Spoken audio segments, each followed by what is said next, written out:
ඉතින් සුබ දවසක් කියන සියලු දෙනාට ගුටන් ටාග්. අදත් මම ඔයගලන්ට අලුත් ජර්මන් ලෙසන් එකක් අරන් ආවා. ඒක තමයි ඩිට් සාලන් කියන එක. මොකද ඩිට් සාලන් කියන්නේ මේ කවුන්ට් එක ගණන් කිරීම. ඉතින් ගණන් කිරීම ඔයගලන්ට ගෙනාවා එකේ බිංදුවේ ඉඳලා 20ට වෙනකන් අද. හරි? එතකොට අද පළවෙනි ස්ටෙප් එක. ඒ කියන්නේ ටයි ලයින්ස් එක පළවෙනි කොටස බිංදුවේ ඉඳලා 20ට වෙනකන් දෙනවා.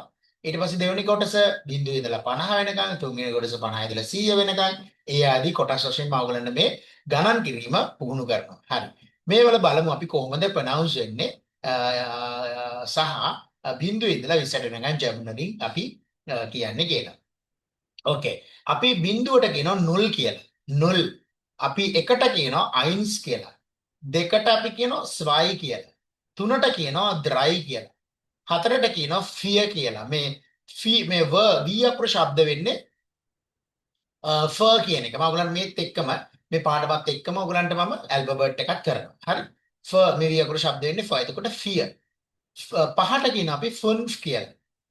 මේ පෙතර පේනවනේ ඌ උම්ලවුට් තියෙනවා. ඌ උම්ලවුට් කියන්නේ ඌ කියන එක. ඌ ඒ කියන්නේ ඇදෙන ඌ ෆුන්ෆ් කියන්නේ පහ. සෙක්ස් කියන්නේ 6.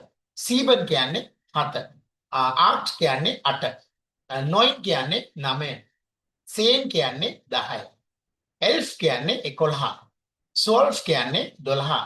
ඩ්‍රයිසේන් කියන්නේ 13. ෆියට්සේන් කියන්නේ 14. දෙකද ආයෙ අර ෆර් ඇවිල්ලා ෆර් ශබ්දේ වී අකුරට අපි ෆර් ශබ්දේ ගන්න. ෆියට්සේන්.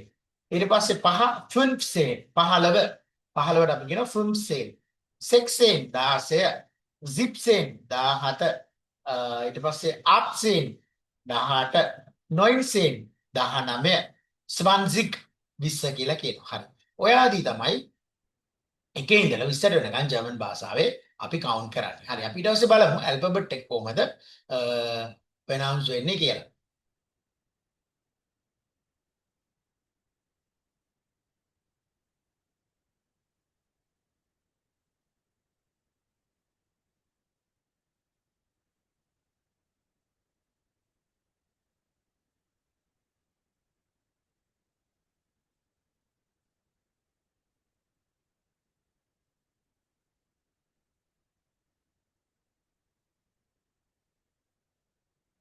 ඕකේ.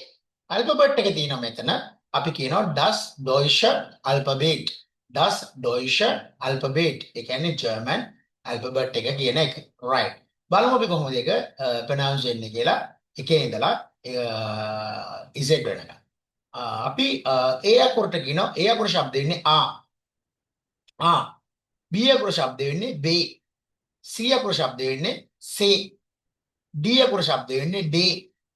E අකුර ශබ්ද වෙන්නේ ඒ. F අකුර ශබ්ද වෙන්නේ FFමයි. G අකුර ශබ්ද වෙන්නේ ගේ. H අකුර ශබ්ද වෙන්නේ හා. I අකුර ශබ්ද වෙන්නේ ඊ. J අකුර ශබ්ද වෙන්නේ යොට්. යොට් කියලා කියන අපි ඒ අකුරට නමුත් ශබ්ද වෙන්නේ ශබ්දේ යා. හරි. ඒ ශබ්ද වෙන හැටිත් මම ඔයගලන්ට කියලා දෙන්නම් කොහොමද ඒ කියන්නේ ඒ වචන කොහොමද මේ අකුරු වලින් හැදෙන්නේ කියලා. හරි. K අකුර අපි කියනවා කා කියලා. කා. L අකුර Lමයි. M අකුර Mයි. N අකුර Nමයි. O අකුර Oමයි. ඊට පස්සේ P එක පේ වෙනවා. පේ. Q එක කූ වෙනවා. කූ. R එක එර් වෙනවා. S එක ස්මයි. T එක ටේ වෙනවා. ඊට පස්සේ U අකුරට අපි කියනවා ඌ කියලා. ඌ නෙමෙයි ඌ. හරි?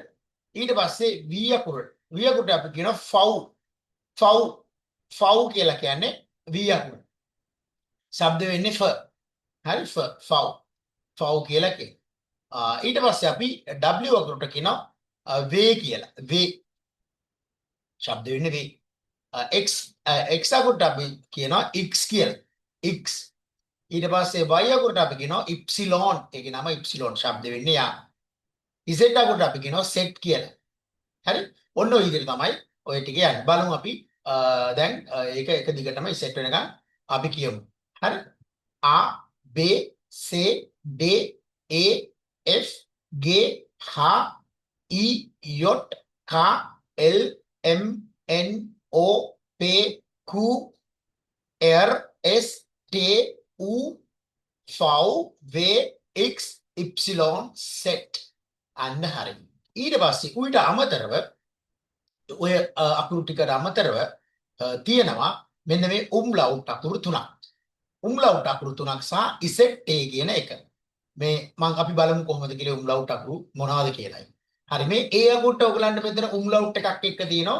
ඒ අකුරට උම්ලවුට් එකක් ආවට පස්සේ ඒ වෙනවා. ඒ ඇදෙනවා. ඒ වෙනවා. ඕ අකුරට උම්ලවුට් එකක් ආවම පස්සේ උම්ලවුට් එකක් ආවම තිත් දෙකට අපි කියන්නේ උම්ලවුට් කියලා. හරි. ඕ අකුරට උම්ලවුට් එකක් ආවම පස්සේ අපි කියනවා අ ඊට පස්සේ යු අකුරට උම්ලවුට් එකක් ආවට පස්සේ අපි කියනවා 으 හරි ඔයගලන්ට ශබ්ද කරන්න සිද්ධ වෙනවා ඒ කට ඒ විදිහට හදා ගන්න සිද්ධ වෙනවා ඊට පස්සේ මේ සෙට් A කියලා කියන්නේ ඩබල් S වෙනුවට අපි ලියනවා මෙන්න මේ B අකුර වගේ ලියලා තියෙන සෙට් A කියලා අපි කියනවා ඒකට ඒක ඩබල් S වෙනුවට අපි ලියනවා හරි ඕකේ ප්‍රැක්ටිස් ගන්න ඕගොල්ලෝ මෙන්න මේ ටික ඇල්ෆබෙට් එක හරි ප්‍රැක්ටිස් කරන්න ඊට පස්සේ මේ ඇල්ෆබෙට් එකෙන් වචන හැදෙන විදිය කොහොමද ලියන්නේ ඇල්ෆබෙට් එක අපි අරගෙන ඇල්ෆබෙට් එකේ අකුරු අරගෙන කොහොමද වචන හැදෙන විදිය කියන එක ඊළඟ පාඩමේදී මම ඔයගලන්ට කියලා දෙනවා. මම බලාපොරොත්තු වෙනවා ඔයගලන්ට අවබෝධයක් ආවයි කියලා. 1 ඉඳලා 20ට වෙනකන් කවුන්ට් එක ඔයගලන්ට පුළුවන් වෙනවා. ඒතකොට ඇල්ෆබෙට් එකේ අදී ඉඳලා පුළුවන් වෙනවා. හරි. ඉතින් ඔයගලන්ට සුබ දවසක් ප්‍රාර්ථනා කරමින් මම දිනවා. Ich wünsche euch einen schönen Tag noch. Wir sehen uns bald. Auf Wiedersehen. Tschüss.